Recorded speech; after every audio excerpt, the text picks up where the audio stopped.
Ladies and gentlemen, after a long wait, Sabres hockey is back. Tonight they will open the 2021 campaign against the Washington Capitals in their new division, which features the Capitals, the Penguins, the Flyers, the Devils, the Islanders, the Rangers, and the Bruins. That's not going to be a fun division. This is a division that I fully expect the Sabres to finish either 7th or 6th.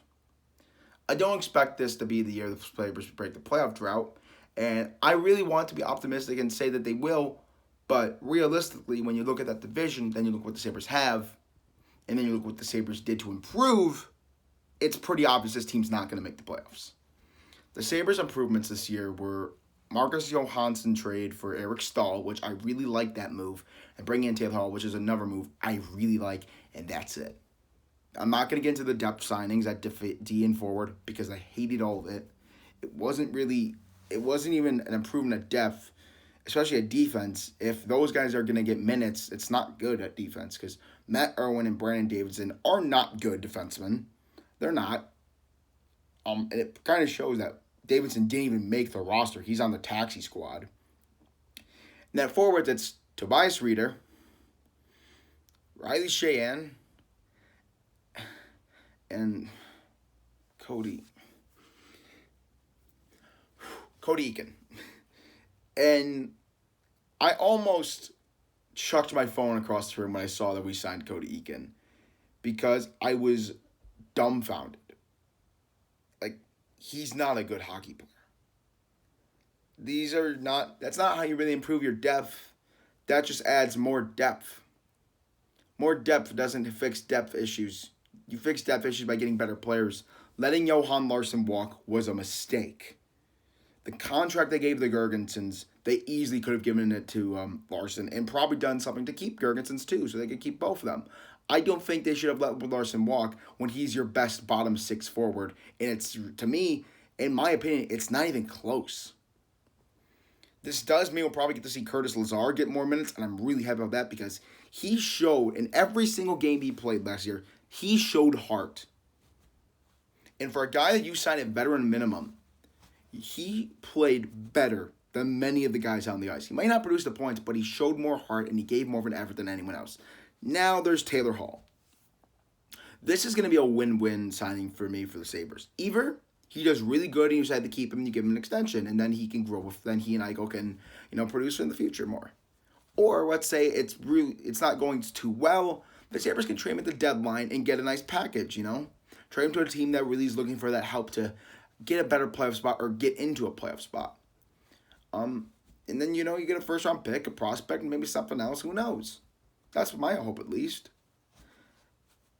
Saying all that, the big thing, though, is, for me, the biggest thing I've had to complain about this offseason is just when training camp started, Jeff Skinner.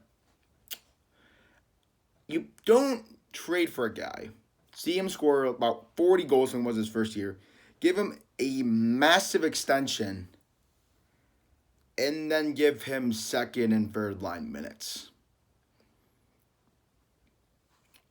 That's not how you play one of your stars. I understand that Olofsson is a guy they're really high on. I understand that because in Rochester, he was phenomenal. Then in that brief stint he had when he got in that cup at the end of the year, he was phenomenal. And then last year, he was absolutely phenomenal. Like, he's great. But, Skinner, you don't pay a guy $8 million to be on the second line.